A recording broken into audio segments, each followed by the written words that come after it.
Euh, on avait envie de voir comment l'IA remet l'humain au cœur de l'innovation. Est-ce que l'humain a encore sa place? Et alors, autant on a deux consanguins ici autour de la table qui sont nos cousins entrepreneurs, etc. On peut se dire qu'on est un peu en famille. Euh, mais Céline, je pense, a pris un malin plaisir à nous refourguer un écrivain en plein milieu. Et autant vous dire que le gars, il n'est pas là pour faire de la figuration. Et comme au nôtre, voilà, il va peut-être un tout petit peu se payer notre tête parce que l'écrivain, avec sa plume, prend du recul, de la hauteur certainement, de l'analyse peut-être médicale un peu de notre société là-dessus. Et François-Régis de Guéniveau, tu es auteur. Un de tes ouvrages nous est offert aussi, encore merci l'équipe. Il s'appelle Simulacre. Tu peux nous en faire le pitch, peut-être en quelques mots, pour justifier que tu sois là? Pour vous écouter, évidemment, avant tout. Simulacre, c'est un roman, une fiction, qui met en scène un personnage jeune stagiaire dans un grand conglomérat technologique en plein cœur de Paris, et qui va quitter très rapidement cette entreprise, un peu désabusé par le culte de la performance et l'obsession des chiffres, également un peu étouffé par la bien-pensance et le greenwashing de l'entreprise en question, et qui va se reconvertir dans l'art, en pensant trouver dans l'art un dernier bastion justement pour la liberté d'expression et contre l'obsession des chiffres. Évidemment, les choses vont se compliquer puisque dans ces milieux artistiques, maintenant, il y a des algorithmes créatifs, donc du calcul, donc de la modélisation. Et puis il y a aussi de plus en plus une évolution vers ce qu'on pourrait appeler une sorte de conformisme, de pensée binaire. Et donc tout le roman va se construire autour de ce personnage qui va essayer de naviguer dans cet univers-là, contre ces évolutions de l'obsession des chiffres et en composant avec ces conformismes de la pensée. Avec cette question centrale de savoir la part de la créativité humaine se fera-t-elle bouffer par la créativité des machines notamment et de l'intelligence artificielle. Francis, c'est une question que tu entends toi, serial entrepreneur comme beaucoup ici, après Sarenza et une dizaine de boîtes.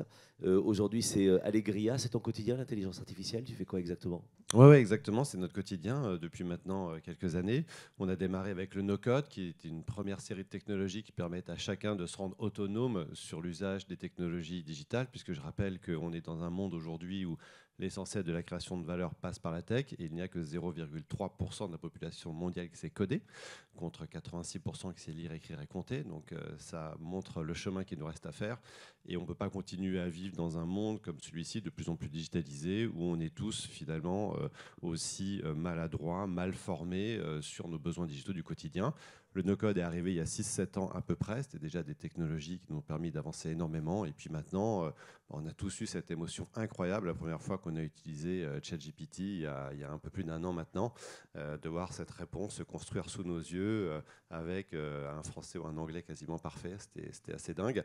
Et donc, c'est simplement, et c'est ça qu'il faut bien comprendre, hein, c'est simplement l'évolution de niveau d'abstraction, de couches d'abstraction depuis 50 ans qui nous permettent à chacun d'être de plus en plus digitalisé et sans doute de rentrer dans un nouveau monde, une nouvelle ère, l'ère du copilote, l'ère de l'intelligence augmentée, qui va nous permettre tous sans doute d'être plus efficaces.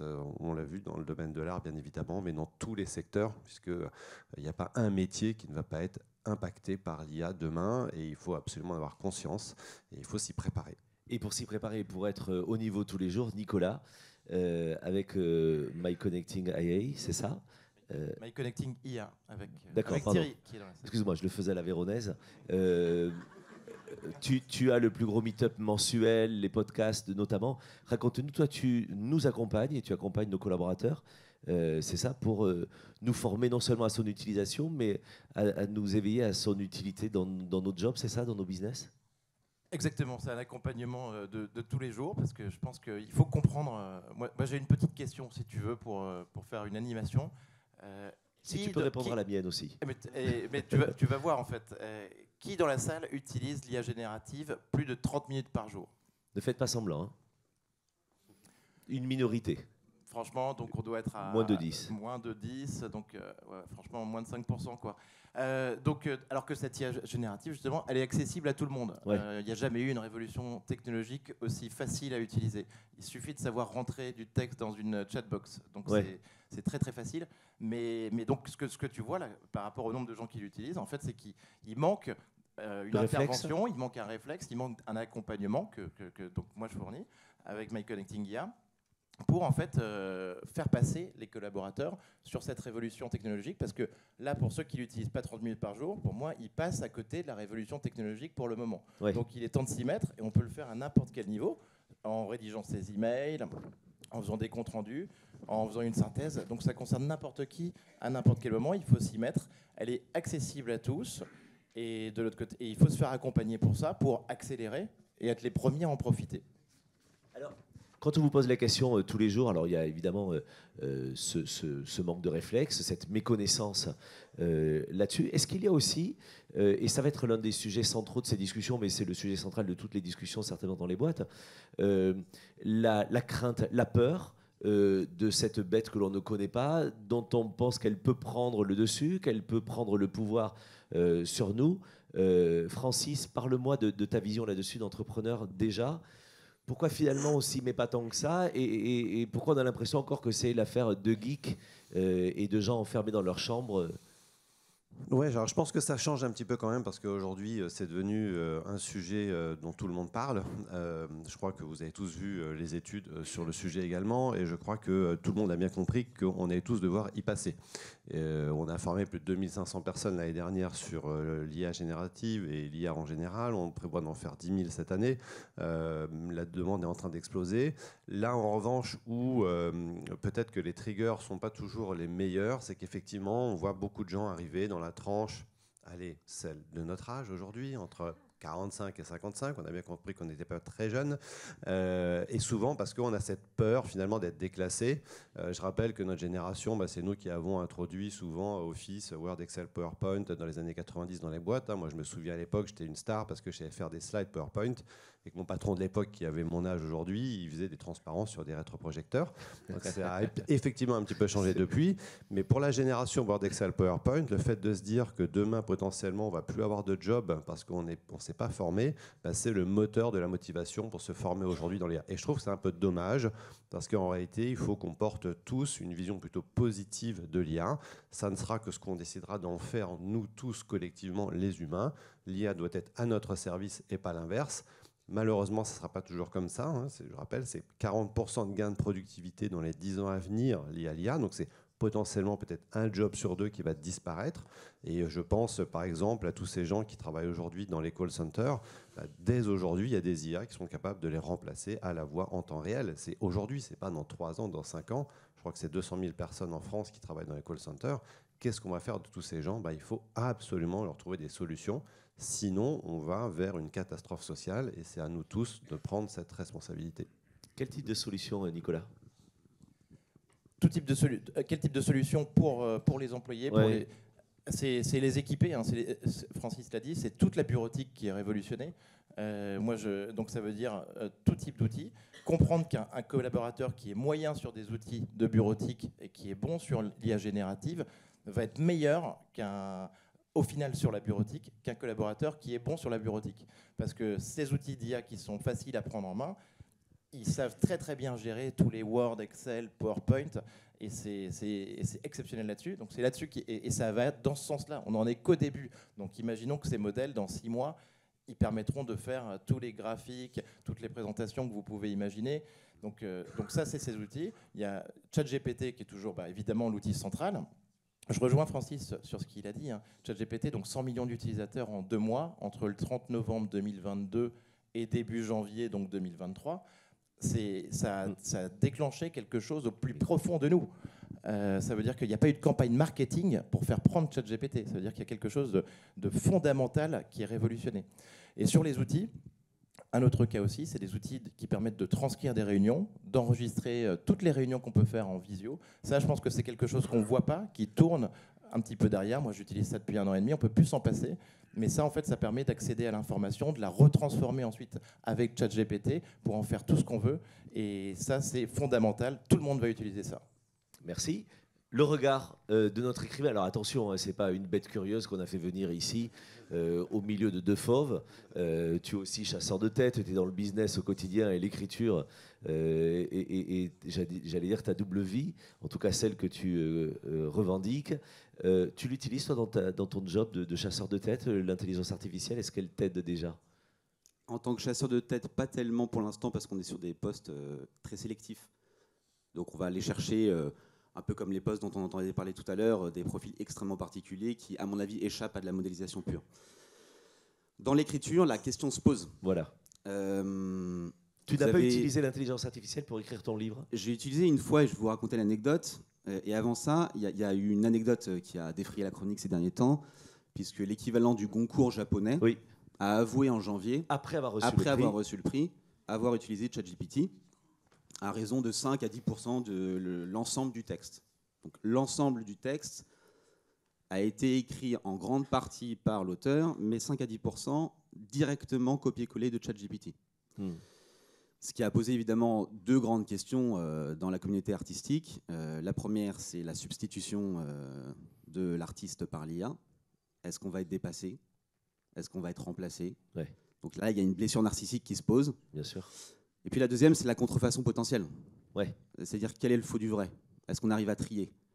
Vous avez parallèlement à cette anecdote sur Amazon des faux livres qui ont inondé la plateforme, écrits par des IA qui ne disent pas leur nom et commentés par de faux commentaires, c'est-à-dire commentés par des bots. À titre personnel, j'ai à un moment donné dans la rédaction, c'était plutôt à la fin de la rédaction, demandé à ChatGPT un petit conseil, parce qu'il y a un de mes personnages qui finit par se suicider dans l'histoire et qui se jette du haut d'une tour. Et donc j'ai demandé à ChatGPT à partir de quelle hauteur la chute devait mortelle. Bah, t'appelais Mathieu Langlois, il te le disait, quoi. Je voulais tester la robustesse de ChatGPT et, chose très intéressante, ChatGPT m'a répondu quoi? Soumis à ses biais de bienséance, va voir une psychothérapeute. Ah, sympa. Et c'est tout à fait véridique. Et là, je me suis dit, c'est très intéressant. On ajoute une 3e dimension de réflexion propre à l'IA, au-delà du remplacement potentiel qui est une peur légitime qu'il faut savoir traiter, de la contrefaçon qui est une peur légitime qu'il faut savoir traiter, et notamment par la réglementation. Il y a une 3e dimension qui est intéressante, qui est propre à le biais potentiel qui est en amont de l'IA. À quelle vision l'IA adhère-t-elle? Et du coup, derrière, à quelle vision idéologique, à quelle vision du monde les concepteurs de ZIA nous adhèrent-ils? Tu pourras tester la robustesse de Mathieu tout à l'heure, mais vu l'armoire à glace, je comprends que tu aies plutôt testé celle de ChatGPT. Messieurs, déjà, juste sur cette question-là et sur cet exemple-là, vous avez testé, vous, les limites justement de l'outil IA dans des questionnements? Vous êtes allé vraiment assez loin pour voir jusqu'où peut aller l'intelligence artificielle dans vos projets, questions Francis? Oui, il y en a beaucoup. Hein. Vous avez tous entendu parler des problèmes d'hallucination, par exemple. Non. Alors, juste l'hallucination, c'est en fait l'IA générative a été construite pour vous donner toujours une réponse. Elle est capable de créer. C'est ça sa force. C'est ça qui fait que ça la rend aussi dingue. Et donc, elle ne va pas simplement se contenter, quand vous lui posez une question qui n'a pas de réponse, de vous dire je n'ai pas de réponse à cette question-là, mais de temps en temps, elle vous inventer une réponse. Par exemple, ce qui marchait très bien il y a quelques mois, je ne l'ai pas retesté récemment, c'était de faire jouer au Scrabble avec ChatGPT. Vous lui demandez de créer 10 mots à partir de cette lettre. Et dans les 10 mots, il y en avait toujours 1 ou 2 qui avaient une lettre qui n'était pas dans les 7 de départ. Parce que la réponse est statistique. La réponse est purement statistique. Donc c'est ça qu'il faut vraiment absolument intégrer. Sur le problème de la conscience, voire des limites qu'on peut poser aux IA demain, il faut garder en tête un élément qui est très important, c'est que contrairement à ce qu'on pense souvent, il y a très peu de barrières à l'entrée à créer des modèles de langage aujourd'hui. C'est grosso modo une question de capacité computationnelle et d'argent. Ce qui est très différent dans les réseaux sociaux. Pourquoi on n'a jamais réussi à faire un Facebook européen ou à concurrencer un TikTok? Parce que c'est des humains qui ont décidé de se mettre sur une plateforme et donc les barrières à l'entrée sont considérables. On voit qu'aujourd'hui, il y a des IA européennes qui arrivent. Demain, il y aura une IA faite en Russie, il y aura une IA faite en Iran, il y aura une IA faite en Chine, avec bien évidemment une vision du monde, des données d'entrée différentes et sans doute des questions éthiques qui seront traitées totalement différentes de celles qu'on peut voir aujourd'hui dans OpenAI. Et il va falloir s'y préparer. C'est pour ça que Stephen Hawking disait l'IA, ça sera la plus incroyable ou la pire des inventions humaines parce que sa puissance sera aussi potentiellement demain assez facilement accessible aussi à des gens qui n'ont pas que des bonnes intentions. Et il va falloir s'y préparer. Et à mon avis, il faut le faire vite puisqu'ils ont déjà commencé. Nicolas, toi, tu as testé jusqu'où l'IA, ses capacités, ses compétences. Par quoi as-tu été épaté ou pas? Moi, je suis épaté tous les jours par l'IA. Ouais. J'essaye de temps en temps, j'arrive à coder avec l'IA alors qu'à la base je suis pas développeur. Je découvre en fait des nouveaux usages au bout d'un an et demi. À chaque fois, quand ma pratique progresse. J'arrive aussi à être de temps en temps avocat, à me faire un avis, conseil sur des documents juridiques. Donc c'est très impressionnant. Pour moi, il n'y a pas vraiment de limite. Enfin, il y a des problèmes qui vont être réglés petit à petit.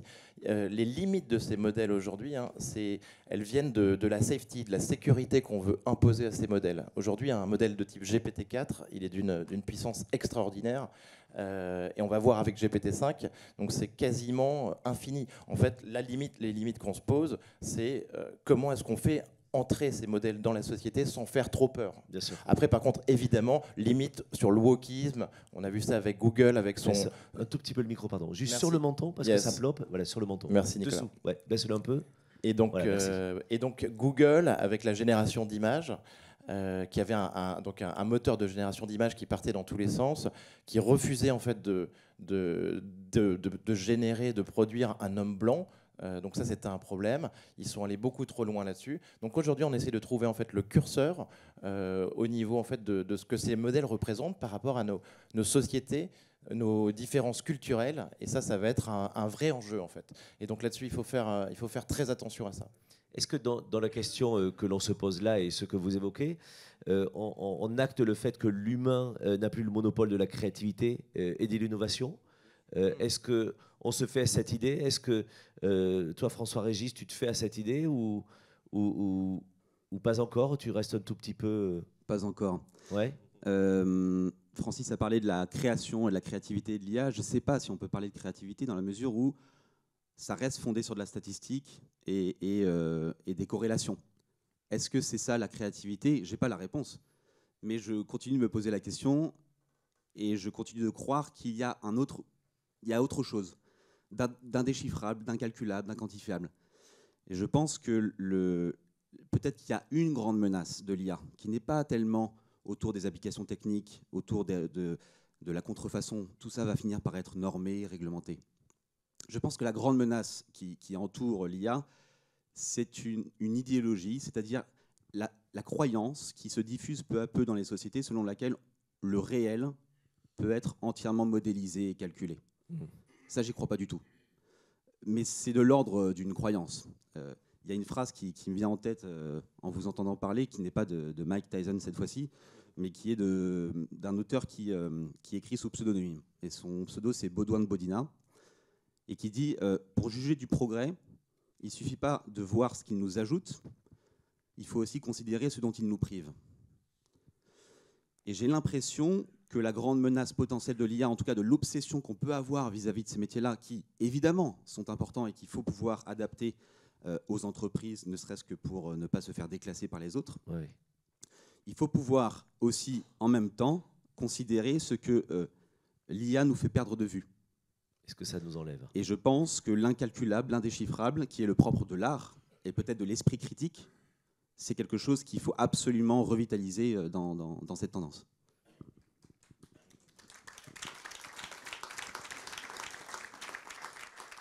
Voilà. Ça, c'est tous les gens qui regrettent la machine à laver alors qu'ils prenaient tellement de plaisir à laver le linge au bord de la rivière avec du savon de Marseille. Ouais, d'ailleurs, je vais casser un peu l'ambiance parce que moi, je vais être beaucoup plus nuancé sur ce sujet-là. Je pense en particulier que l'histoire de l'art nous prouve que tous les artistes contemporains s'inspirent de leurs prédécesseurs. Il ne faut jamais oublier que l'IA telle qu'elle est construite aujourd'hui, elle est calquée sur le modèle du cerveau humain et elle a en data en entrée que des créations humaines, pour le moment en tout cas. Le risque, et là où je te rejoins, c'est que d'ici 5 ou 10 ans, les modèles d'apprentissage vont aussi s'enrichir de données créées par d'autres IA. Et là, effectivement, on va peut-être s'éloigner petit à petit, sans s'en rendre compte, de la conscience humaine. Mais à ce jour, 100% de l'IA générative a été construite, validée, testée par des humains avec nos biais et notre capacité, effectivement, d'invention. Donc, je pense que, encore une fois, ça va être à nous de décider de ce que sera l'avenir de l'IA. Il faut absolument y mettre des garde-fous. Il faut absolument, effectivement, réfléchir à la problématique éthique qu'il va y avoir autour. On a de la chance en Europe. On est un des premiers endroits au monde à avoir régi, commencer à se poser les questions là-dessus. Pour une fois, on n'est pas en retard. C'est une très bonne chose. On a aussi la chance d'avoir des modèles d'IA européens. Il faut les pousser, les mettre en avant. Et je suis toujours assez déçu de voir que des belles boîtes de formation comme Simplon font des partenariats avec Meta, alors qu'on a Mistral chez nous. Et donc, il faut qu'on pousse aussi nos technologies européennes. Et je pense qu'en particulier sur les sujets éthiques, et on le voit avec le sujet du wokisme, on le voit avec le sujet de la place des femmes, plein d'autres sujets, on a quand même, en France en particulier, avec notre modèle laïque, des choses tout à fait différentes et particulières à faire valoir. On n'est pas les États-Unis, on n'est pas l'Allemagne, on est un truc particulier en France, et il faut qu'on arrive aussi à mettre en avant nos particularismes. Le risque de l'IA peut-être mondial, international, c'est effectivement une uniformisation des idées, et il faut bien évidemment qu'on se batte un peu contre ça, nous, le petit village gaulois. Nicolas, tu as l'air d'accord? Je suis Tu tout n'es pas obligé. Non, moi je suis d'accord avec Francis. Je pense que l'IA aujourd'hui, donc, c'est une intelligence qu'on voit émerger. C'est de la créativité aussi. Hein. Et je pense qu'on va voir ça arriver de plus en plus parce que le sujet de 2024, il y a deux sujets, deux grands sujets sur l'IA. C'est la vidéo. La vidéo qui va avoir des performances, qui va progresser de la même manière que ce qu'on a vu sur la photo ou sur le texte. C'est toujours marrant de voir ce qui s'est passé sur Midjourney, sur la génération d'images, Oui. parce que c'est plus facile de voir le progrès sur un an et demi, que sur un bloc de texte, grosso modo. Donc et on part de quelque chose de complètement figuratif et délirant à aujourd'hui du photoréalisme, et la même chose est en train de se passer sur la vidéo. Deuxième chose qui est en train de se passer, c'est les agents. Donc c'est l'intelligence artificielle générative qui va gagner en autonomie. Et donc, il ne va plus répondre uniquement donc, à un prompt qu'on va lui faire, mais qui va être capable de planifier, d'avoir une capacité de raisonnement, de penser un peu plus à long terme.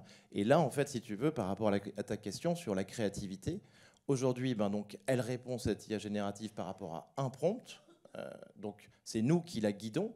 Demain, et donc là, c'est le phénomène du moment, ces agents que OpenAI pousse aussi avec les GPT.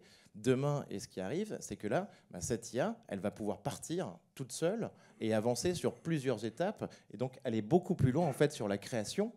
Et là, tu vois, cette création-là, je pense qu'elle va un petit peu nous échapper parce que ça va être une création générée par l'intelligence artificielle. Et là, à ce moment-là, tu vois, c'est toujours question de curseur sur quel est le niveau d'autonomie, en fait, de l'IA.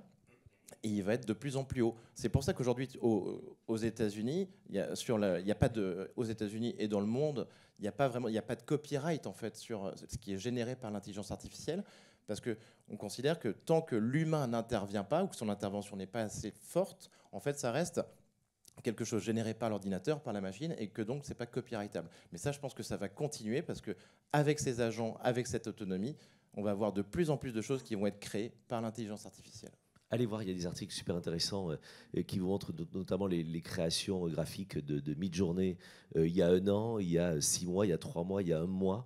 Et tout d'un coup, vous allez voir des trucs qui changent totalement, vu comment les choses évoluent. Francis ? Ouais, juste pour réagir là-dessus, je pense que tu disais effectivement, il y a le sujet du texte, le sujet de la vidéo et de l'image, mais il y a quelque chose qui va aussi énormément parler à toutes les personnes qui sont ici, qui font du SaaS en particulier. On en parlait hier soir. N'oubliez pas que ces progrès que vous voyez aujourd'hui sur ces deux sujets-là, vous allez le voir aussi sur le code. Et on parlait de la propriété intellectuelle. Aujourd'hui, par exemple, il y a des grands groupes français qui imposent à leurs prestataires de s'engager à ce qu'aucun code ne soit créé par de l'IA, parce qu'il y a ce problème de la propriété intellectuelle. Or, d'un côté, vous allez effectivement avoir de plus en plus de développeurs qui vont utiliser les outils pour gagner en performance, bien évidemment, d'IA pour générer du code. Mais le gros risque, c'est pour tous les SaaS en particulier, et on en a un certain nombre ici dans la salle, dont le logiciel pourra être copié en quelques heures par une IA extrêmement rapidement. Oui. Donc, ce qui fait quand même, et ça, il faut le garder en tête, l'essentiel de notre modèle économique aujourd'hui du monde du logiciel, qui est la propriété intellectuelle, l'IP du code que vous avez généré, demain ne vaudra peut-être plus rien très rapidement, parce qu'il sera extrêmement facile à copier et à dupliquer. Et par la même occasion aussi, deuxième conséquence radicale, l'effondrement du coût du dev, puisque n'importe quelle IA va pouvoir remplacer les millions de devs, en tout cas sur un certain nombre de sujets, pas les meilleurs bien évidemment, mais en tout cas sur beaucoup de sujets. Et donc par la même occasion, une accessibilité beaucoup plus importante à la technologie et à l'innovation technologique. Qu'est-ce qui fait, si je vous provoque là, qu'on a l'impression toujours dans nos discussions qu'on est dans un petit salon de thé et bien propre sur nous, en train d'imaginer, en train de se dire que tout est possible, mais qu'évidemment on a encore la main, qu'on va pouvoir faire plein de choses, alors que le reste du monde est en train alors, de nous doubler. On a tellement d'exemples qui nous montrent qu'on est encore en train de discuter du moteur de recherche en Europe, alors qu'en fait on a 40 ans de retard, et sur plein d'autres trucs. Qu'est-ce qui fait qu'enfin, il faut qu'on arrête de se chatouiller dans notre salon de thé et qu'à un moment ou autre, on doit passer la vitesse suivante, sinon on sera mort demain si ce n'est pas déjà le cas. Qu'est-ce que vous répondez à cette question quand on vous provoque là-dessus? Nicolas, tu sais, toi? Moi, je pense que là-dessus, c'est fondamental. Ça va beaucoup plus loin que la recherche. Oui. Là, on a parlé pendant très longtemps c'était data is the new oil. Ouais. Enfin, vous avez dû en parler ici. On en a parlé. Maintenant, c'est avec ces modèles qui sont. On a l'impression que c'est culture is the new oil. En fait, c'est ces modèles, c'est la puissance de calcul et la donnée qui les alimente. Cette donnée, c'est la donnée qu'on va... C'est toutes nos données, c'est les ouvrages qu'on peut avoir, le livre de François Régis, c'est culture is the new oil pour alimenter ces modèles et avoir une intelligence artificielle ensuite qui va nous répondre, qui a notre image, selon les biais de notre société. Là, ce n'est qu'un reflet de nous-mêmes et qui pourra aller peut-être plus loin. Et donc, si on n'arrive pas, en fait, et si on est soumis au final à des modèles américains avec leurs biais, gérés par des entreprises privées, c'est une catastrophe. Midjourney, par exemple, Midjourney, tu ne peux pas générer de photos de Xi Jinping. Par contre, tu peux faire tous les autres présidents de la République, tous les autres présidents du monde, Biden, mais Xi Jinping, ils ont considéré que c'était trop dangereux. Donc ça, c'est un biais évident. Oui. Et à partir de là, en fait, tout le modèle est biaisé. Et est-ce que c'est une société privée de décider de ça? Je ne sais pas, parce que c'est quelque chose de très important qui va influencer toutes les discussions conversationnel qu'on va avoir avec ces IA. Et dans le futur, donc je me dis, c'est très très important qu'au niveau français, au niveau européen, on arrive à avoir notre propre solution. Mais le point positif... Est-ce qu'on a le temps? Est-ce qu'on n'est pas en retard? On est très bon. On est très très bon. D'accord. Franchement, c'est assez incroyable. Je pense que la France est quasiment un deuxième pays de l'IA. Derrière les États-Unis. Pendant quelques mois, début 2023, Londres était un petit peu devant nous, en jouant un jeu un petit peu de la déréglementation ou d'attendre la régulation, en fait, de voir ce qui se passe. Mais au final, en fait, on a eu tellement d'acteurs et un fourmillement auquel on participe, avec Francis, sur l'organisation d'événements, des startups américaines qui viennent s'installer à Paris, QTI, Mistral, tous ces projets-là. Aujourd'hui, au niveau de l'écosystème, du tissu entrepreneurial en France, on a quelque chose d'exceptionnel qui vient évidemment des talents qu'on a. Lama, donc le modèle open source de Meta, le papier de recherche, c'est 11 Français sur 14 chercheurs, 14 signateurs. Donc on a des talents exceptionnels de l'IA, des talents mathématiques exceptionnels, et ça nous permet d'être leader aujourd'hui, comme le dit Emmanuel Macron. François Régis ? Je pense qu'on n'arrivera pas de toute façon à gagner encore une fois la bataille de l'intelligence artificielle sans s'investir dans la sagesse humaine. Donc on aura beau faire tous les grands investissements qui sont en cours dans les applications, il va falloir à un moment donné évidemment organiser le dialogue entre la puissance publique et les entreprises, et sans doute que sur ce plan-là, les entreprises privées, l'initiative privée aura son mot à dire et saura sans doute donner l'impulsion. Mais indépendamment de ça, je continue de penser que, si vous voulez, l'extrême qui consiste à dire c'est effrayant, il ne faut pas y aller, il est dangereux. Il y a un autre extrême, donc ça on pourrait dire c'est la crise. Oui. Et l'autre extrême qui consiste à dire il faut y aller absolument, c'est génial et ça va tout résoudre, qu'on synthétise souvent par solutionnisme, c'est tout aussi dangereux. Il y a un auteur qui m'a beaucoup inspiré moi dans l'écriture du roman qui est Milan Kundera, que vous connaissez peut-être, qui a qui a écrit un magnifique roman qui s'appelle L'insoutenable légèreté de l'être, qui a été connu pour ça, qui est moins connu pour un essai qui s'appelle L'art du roman. Et l'art du roman, il commence par une analyse de ce que Milan Kundera considère être à l'origine d'une potentielle crise identitaire de notre civilisation occidentale. Et sa théorie, c'est d'estimer qu'on perd de vue la vie intérieure par l'investissement unilatéral dans les sciences. Et que ça, c'est l'héritage de Descartes, en fait. C'est l'héritage de la modernité, qui a apporté énormément de progrès, qui a fait évidemment en sorte que, ne serait-ce que notre santé s'améliore. Mais, dit Milan Kundera, et j'adhère complètement à ça, en même temps qu'il y a eu Descartes, il y a eu Cervantes et Rabelais. Et le vrai héritage de la modernité, ça n'est pas seulement l'investissement unilatéral dans les sciences, c'est la dialectique entre les sciences, l'IA, aujourd'hui, et l'art du roman, c'est-à-dire la sagesse de l'incertitude. Vous avez d'un côté les certitudes, le calcul, la modélisation, et de l'autre l'incertitude, la complexité de la vie. Et je pense que rappeler ça dans tout projet, et en particulier en tant que dirigeant dans son entreprise, quand on estime qu'il faut à un moment donné injecter des applications techniques, rappeler toujours cette dialectique-là, je pense que c'est le propre de la responsabilité dont on parle beaucoup quand on parle d'entreprise. Francis ? Oui, et pour rester... Ça, c'est ceux qui ont apprécié que tu cites Rabelais. Non, mais pour rester dans cette dialectique, tu as complètement raison. Et je pense qu'effectivement, en France, on a des ingénieurs absolument incroyables, on a des super boîtes et ça avance très vite. Mais on est aussi le pays des paradoxes. Et dans ces paradoxes, on a sans doute aussi les pires corporatismes du monde. Et on doit y faire face, nous, entrepreneurs, un peu tous les jours. Okay. Donc, je ne sais pas si un certain nombre d'entre vous, d'ailleurs, on pourrait faire ce petit sondage. Moi, j'ai beaucoup d'amis autour de moi qui commencent à mettre leurs enfants sur ChatGPT le week-end pour faire les exercices de maths. Donc, est-ce qu'il y en a qui ont déjà testé ChatGPT avec leurs enfants? Levez la main. Vous voyez, c'est pas anodin, c'est plus que les 5% qu'on avait tout à l'heure. Si tu poses la question, est-ce qu'il y a des salauds de parents qui ont mis leur enfant sur ChatGPT? T'as plus personne qui lève la main. Et d'ailleurs, il y a un paradoxe, on en parlait hier soir, des parents qui osent quasiment pas mettre leurs enfants sur ChatGPT parce que les enfants leur disent « mais j'ai pas envie de tricher ». Donc il y a aussi ce paradoxe-là. Donc en France, en fait, la difficulté qu'on va avoir, comme à chaque fois, c'est qu'on va sans doute être leader pionnier avec des super startups, mais qui vont faire quoi? Qui vont s'exporter. Et je prendrai qu'un seul exemple, celui des avocats. Bien évidemment, très beau corporatisme à la française, qui font tout aujourd'hui pour bloquer toutes les initiatives pour protéger leur métier. Oui. Et qui vont continuer à le faire. Ils Évidemment. oublient juste une chose, c'est que nous, entrepreneurs, on peut souscrire à n'importe quel service, n'importe où dans le monde, pour faire 5, 10, 20% de leur boulot aujourd'hui, peut-être plus demain, bien évidemment. L'avocat gardera son travail dans le sens copilote d'aujourd'hui de l'IA, c'est-à-dire que c'est quelqu'un qui va nous aider à négocier, c'est quelqu'un qui va apporter de la valeur, mais il y a sans doute 10, 20, 30, 40% de son travail qui va entièrement disparaître ou se digitaliser, qui sera fait par des IA demain. Donc, et ces corporatismes qu'on va avoir avec les avocats, on va l'avoir avec les profs, bien évidemment, et on va l'avoir avec les médecins, et on va l'avoir avec tout un tas d'autres sujets. Donc, il y a une petite étude qui est sortie il y a quelques semaines, très intéressante, en Angleterre. On a comparé sur le diagnostic et le compte-rendu du diagnostic un médecin seul, un médecin plus une IA et une IA seule. Dans 100% des cas, les patients ont préféré l'IA seule. C'est aujourd'hui, ce n'est pas dans 5 ans ou dans 10 ans. Donc, je pense que là, on va avoir à faire face, effectivement, à énormément de difficultés entre, d'un côté, l'innovation technologique et le corporatisme. Mathieu Langlois vient de faire une attaque au premier rang. Il vient de perdre son boulot face à l'IA. Juste un truc, il n'y a pas d'angélisme, il y a beaucoup de pragmatisme, c'est le quotidien des entrepreneurs. Bien sûr, si on regarde ce verre à moitié plein, c'est quand même un boost dingue de créativité, d'innovation aussi pour toutes les entreprises, pour nos collaborateurs évidemment, pour nous-mêmes.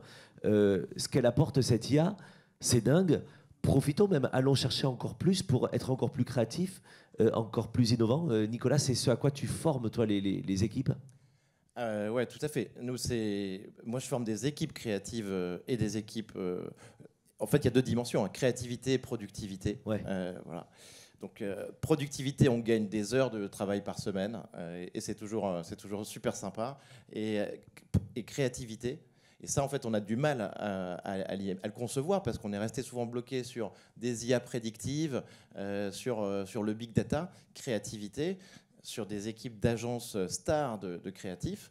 on leur apprend à prompter pour générer des idées de campagne. Ouais. Et on fait ça très très bien. Et une fois qu'ils ont essayé ça, ils peuvent plus s'en passer. Bien Et sûr. en fait, ils ont une bonne partie du boulot qui est démarré par l'IA générative, qui va leur suggérer des idées de campagne, et derrière, ils les mettent en place. C'est complètement incroyable. Je pense qu'il faut avoir la modestie, il faut comprendre que ces outils sont tout simplement géniaux, ils sont entraînés sur l'intégralité du savoir humain. Il faudrait 50 000 vies humaines pour lire toutes les données sur lesquelles ChatGPT a été entraîné. Donc il y a un moment, il faut faire un peu preuve de modestie. La Terre ne tourne pas autour du Soleil. On a vu Darwin et l'évolution, on a vu Freud. Aujourd'hui, on comprend que l'intelligence et la créativité ne sont pas uniquement le propre de l'homme, mais qu'une intelligence différente peut être celle de l'intelligence artificielle. Servons-nous-en en tant que copilote, en tant qu'assistant. Mais pour faire ça, en fait, il faut pratiquer au quotidien le plus possible. Oui. Parce que ça prend du temps en fait de savoir dialoguer avec cette intelligence C'est artificielle. une gymnastique en fait. C'est une gymnastique. Moi, il m'a fallu 3 à 5 mois pour l'intégrer dans Bien mes sûr. usages. Mais par contre, à la fin, j'ai gagné. Je suis passé sur certaines tâches de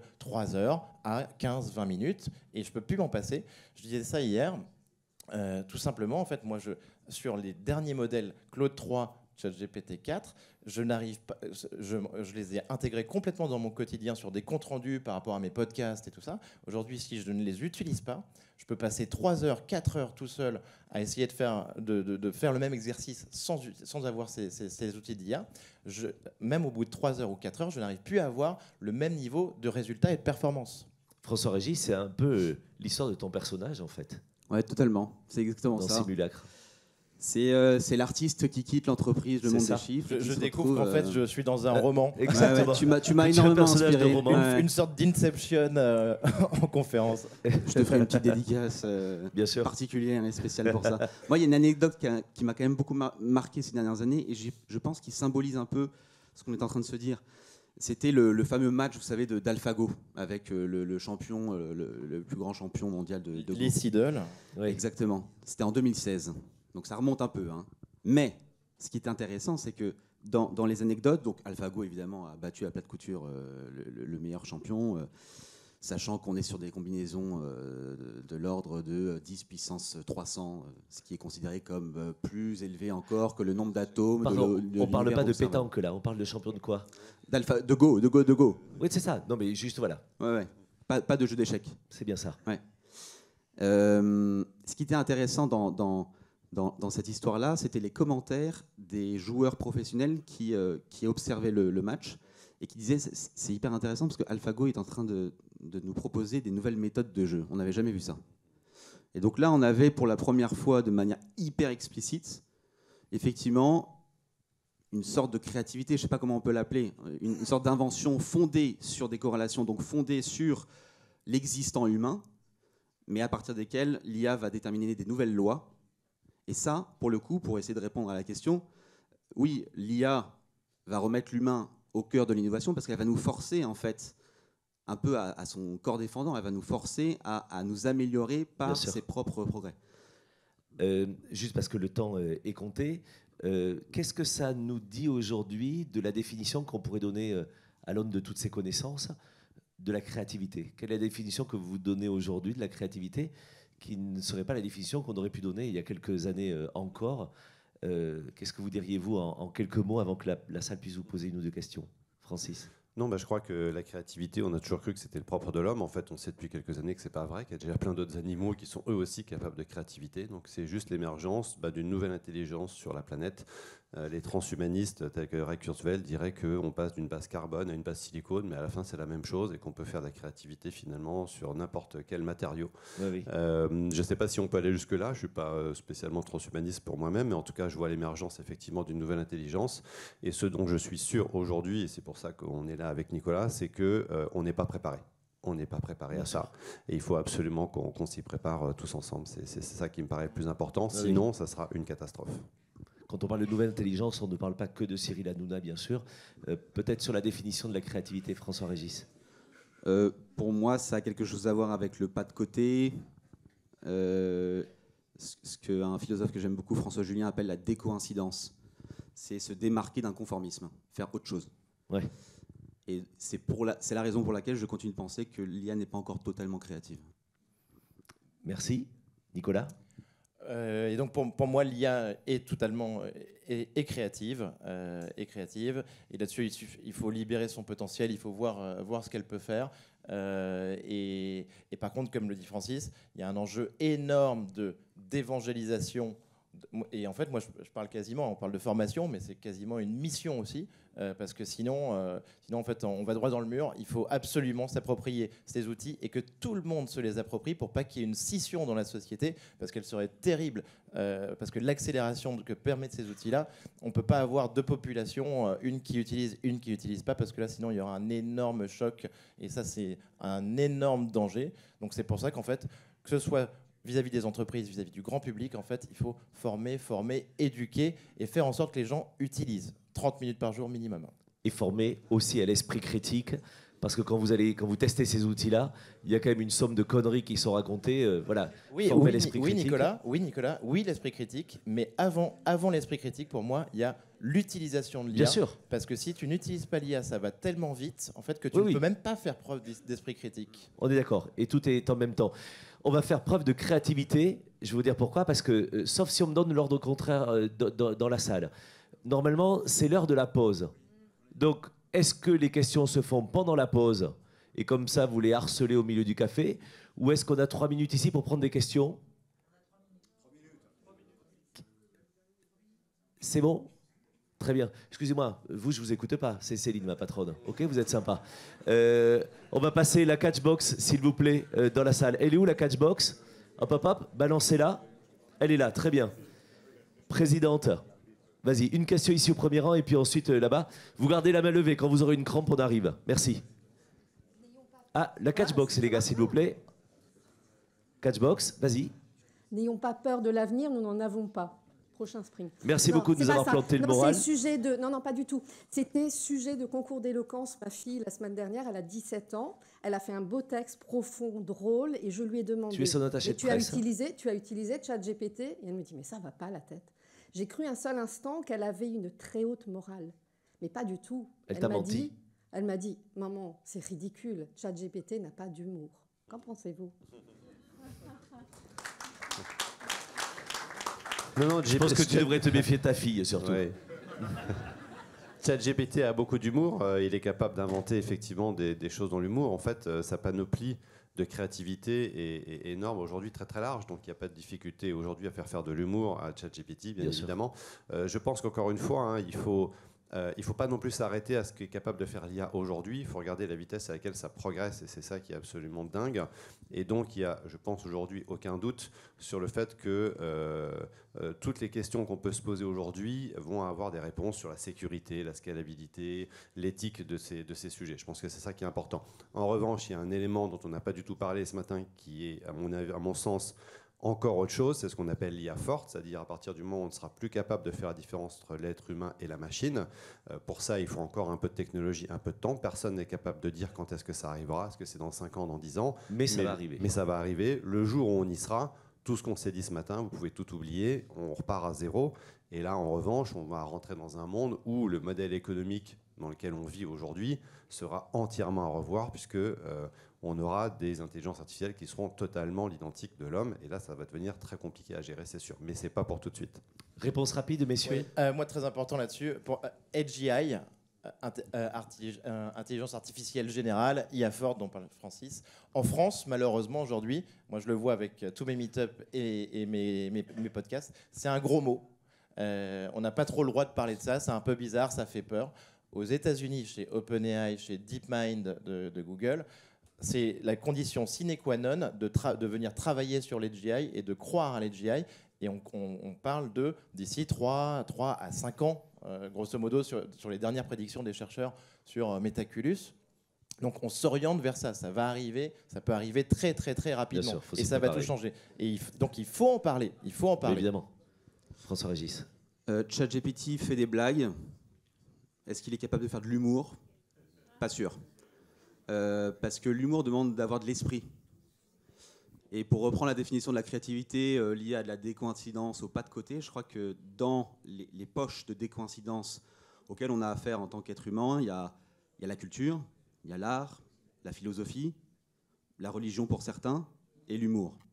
il faut de la créativité pour faire de l'humour, et comme je considère qu'il n'y a pas de créativité dans l'IA, ChatGPT est capable de faire des blagues, mais pas d'humour. Merci. Qui a pris la catchbox? Vas-y, je t'en prie. Est-ce que je peux poser une Tu peux question en anglais? tu peux te présenter. En anglais? Oui. Bien C'est sûr, possible? en Ok. anglais, bien sûr. Okay, merci. I'm Mainouche, and I'm an AI engineer with a focus on LLM. And as we all know, the majority of data that GPT, Llama, and all of those models receive come from Archive. And Archive is a website for articles, and anybody can put anything in Archive. And nowadays, we know that tens of thousands of students are trying to get to higher universities, and they want to have some publications. So the easiest way is to just generate something and put it in an archive, and we know that, you know, the result is getting back to GPT. So how are we going to tackle this problem? Vous pouvez répondre en français, les gars. Ouais. Non, mais ça pose vraiment la question de comment est-ce qu'on va entraîner les modèles. Oui. Ça, c'est clair, c'est un vrai sujet. On a aussi la possibilité aujourd'hui, enfin, l'essentiel des grands modèles se font aussi checker par des humains. Donc, il y a aussi ce biais humain qu'on rajoute quand même un moment sur la validation des données ou pas. Et malheureusement, de toute façon, toutes les données qui vont être ingérées par les modèles d'une manière générale vont utiliser des sources diverses et variées. Il y a sans doute d'autres modèles qui vont arriver dans d'autres pays avec d'autres sources aussi potentielles. Et c'est pour ça que c'est important d'avoir des sources européennes avec, on a vu d'ailleurs récemment le partenariat Le Monde OpenAI, où Le Monde, contre monnaie sonnante et trébuchante, hein, pour Oui, le bien coup, sûr. va donner son contenu pour l'entraîner. Est-ce que Le Monde, c'est la vérité? On peut se poser la question sur plein de sujets. Donc le problème de l'entraînement des modèles est un problème de fond, mais il est humain. Bien sûr. La vérité dans Complot Magazine. Merci pour la question. Vous balancez derrière, voilà, très bien. Et pardon? On arrête, très très bien. Bon, bah écoutez, c'est bien fait pour vous. On va applaudir nos trois Merci. invités. Merci les gars pour tout.